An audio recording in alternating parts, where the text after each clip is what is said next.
All right. Errol Spence Jr. gives an interview on Fox, and there is a lot of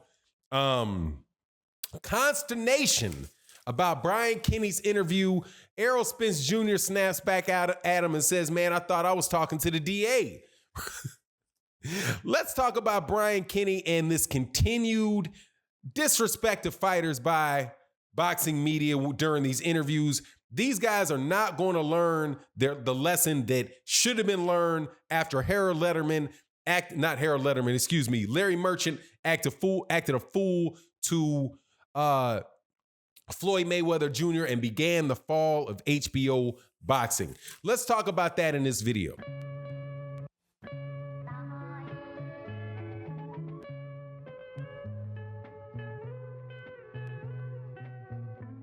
All right, welcome back to the channel, subscribers. If you're not subscribed, please subscribe. Also, hit the bell icon. And if you are a long-standing member, I ask you to join the membership of the channel. Your support keeps us going every day. Also, thank you so much to the Patreon community and the live stream community. Make sure you're there for OG Boxing Talk this Sunday, 8 a.m. Central Standard Time with my co-hosts, my partner Blood Boxing, KQKC Boxing, Trap House, and my man Curtis Anderson, the boxing historian. All right, so Errol Spence Jr., let me do this to you. Nah. Okay, still waiting on the apologies that don't show up. You guys out there wishing for the worst for this young man, and the worst didn't come to fruition. So it is what it is. We know that Errol Spence Jr. says out of his own mouth, now mouth, mind you, with dental work, fresh dental work, probably a new bridge because it seemed like he got some teeth knocked out and he's getting used to speaking with a new grill. Said he's coming back. Now, he said he came back in this interview by Brian Kinney. Brian Kinney, one of the biggest jerks that I've seen in a long time in boxing, but most of these jerks tend to be the guys that are with the microphone in their hand trying to ask tough questions. Now, I find it really interesting that these guys want to ask these tough questions of boxers, right? But they don't want to ask tough questions about promoters. I find it really interesting. They'll take the low-hanging fruit and try to embarrass fighters that they think they can get away with embarrassing. But you can have Eddie Hearn sitting right there in your face, and you don't ask Eddie Hearn anything about the performance-enhancing drug test that Julio Cesar Chavez skipped out on. And you don't say anything ask him about Dillian White and his performance-enhancing drug test. You won't you won't ask anything about Dillian White's gloves and how he didn't have his gloves approved. And he fought with gloves that weren't approved. All of those, it's funny how the promoters and the big time television executives don't get the hard questions from you, but you will put a young man on the spot about something and give him a piece of advice like drive safely. But let's go through this first, okay? So Errol Spence Jr. makes his first appearance on Fox, and Brian Kinney interviews him. Now, when I listened to the interview, I thought to myself, okay, wow, they're gonna show the accident and the police walking around, right? You're showing, now this is Errol Spence, who is one of the most popular fighters for the network that you're on, right? You got millions of people watching, and you decide that you're going to show a picture of his car flipping over 7-8 times and then policemen walking around. I didn't exactly like the visual, but hey, man, he did get in a car accident, and that is known, so okay, fine. Then Brian Kinney proceeds to ask him if there's any legal issues that he has.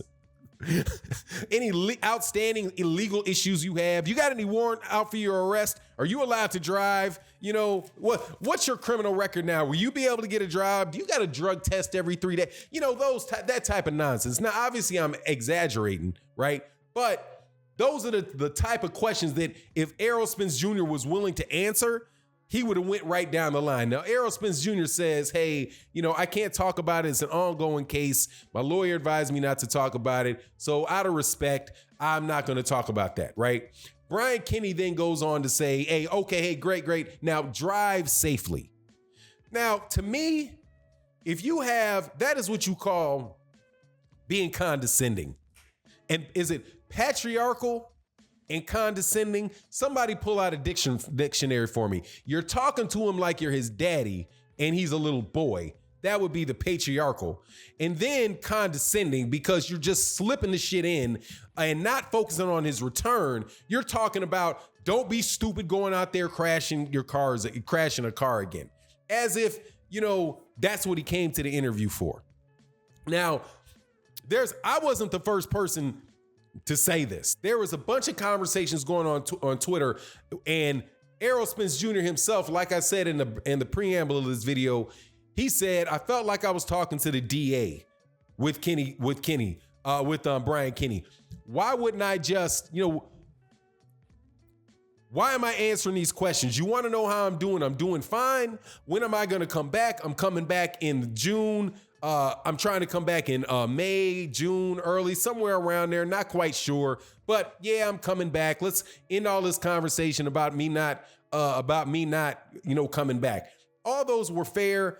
All those were fair questions. Now, in the Twitter conversations that people have been having about this, though, when people were pointing out that they didn't appreciate the questions that Brian Kenny was asking, the fact that they were showing the car, that they showed him the car wreck, the fact that, they asked him about the legal ramifications of the fight, right? Of the accident, right? They're on Twitter asking about it. In defense, other journalists said that Brian Kenny was asking the tough questions that people want to know the answers to. Now, I guess you could say that there are a group of people out there that want to know whether or not, he's facing any prison time, right? And whether he's going to be available to fight. I'm sure there are people out there that do want to know that.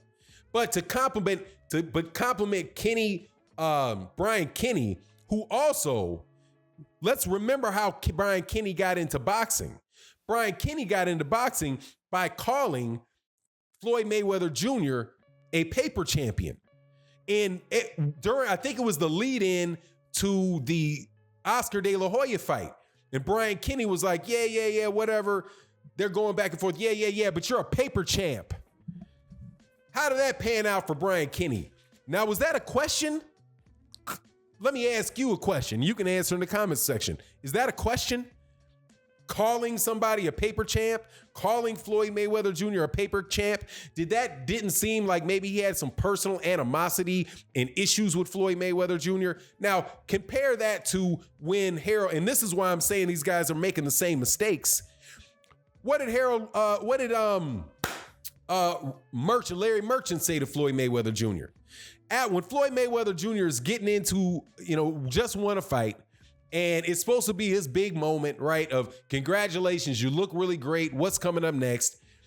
Harold Letterman goes in there berating the guy about how people, whatever he was berating him for again. And Floyd was like, look, man, I'm done talking to you. You always hating on me.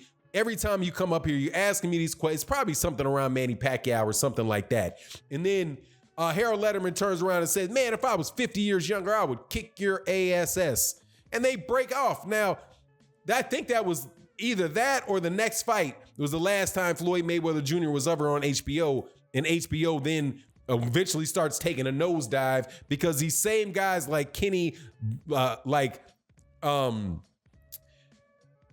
Larry Merchant and Brian Kenny and those type of guys want to completely change their focus of boxing away from American fighters. And we're going to start selling these guys from Eastern Europe. We're going to be selling these little itty bitty guys from Thailand. We're going to sell these little itty bitty guys because for some reason they don't feel the necessity to talk down to them and to insult those particular type of fighters or those type of fighters from different countries. I wonder if Brian Kenny's ever going to ask Canelo Alvarez in a post-fight interview with Canelo Alvarez over there on DAZN, whether or not he agrees with the WBC decreasing their albuterol levels, right? Of course not.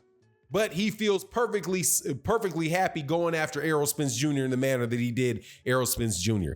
This selective reporting is just, man, honestly, man, it's a joke.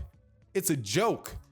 But hey, man, no problem with it. In that particular incident, it's just great journalism. I will ask you though, Brian Kenny. Okay, if I just concede, yes, Errol Spence Jr. was in an accident. Yes, Errol Spence Jr., it's a fair question to ask Errol Spence Jr. whether or not, there's any more legal proceedings associated with this accident, right? Did you get a DUI? Does the DUI, and then just going down that line of questioning. Okay, so what does that DUI mean? Does the DUI mean that you will no longer be able to drive a car for a certain amount of time? And hey, exactly how much, since you got that DUI, exactly how much were you drinking the night? What club did you come from? Were you drinking? If you want to ask all those questions and go down that on a sports telecast, by the way, fair enough. Okay, those are questions that are related to Errol Spence Jr. I want to know when the questions are going to come up to Errol, are going to go for Eddie Hearn, because Brian Kenny is over there on the zone. I want to know, Brian Kenny, when are you going to ask Eddie Hearn if the legislation that came out in the UK preventing tickets from being marked up on excessive markup of tickets on secondary ticket markets like StubHub, whether or not that was directly related to Eddie Hearn no longer having Anthony Joshua fight in the UK. Also, I'm wondering when you're over there on DAZN, whether you're going to ask Eddie Hearn about all of the issues in the Middle East and this concept called sports washing, where you're going to take and start DAZN's airing fights over there in the Middle East with all kind of other issues going around, and shining a positive light on people who have been accused of things much worse than drunk driving. Are you gonna do that? Okay, so if you want to ask tough questions of Errol Spence, are you going to ask the tough questions of John Skipper? Are you going to ask the tough questions? Are you going to ask the tough questions of Eddie Hearn? No, you're not. No, you're not. You're just going to do like Harold Letterman did. You're going to do exactly like you did with Floyd Mayweather Jr. and other guys do. You're going to take the low hanging fruit and try to act tough guy with boxers. But the guys that pay your check, you tuck your journalistic integrity right in your pants pocket and walk out the door with it. Anyway, let me know what you think in the comment section. And with that, I'm out. Peace.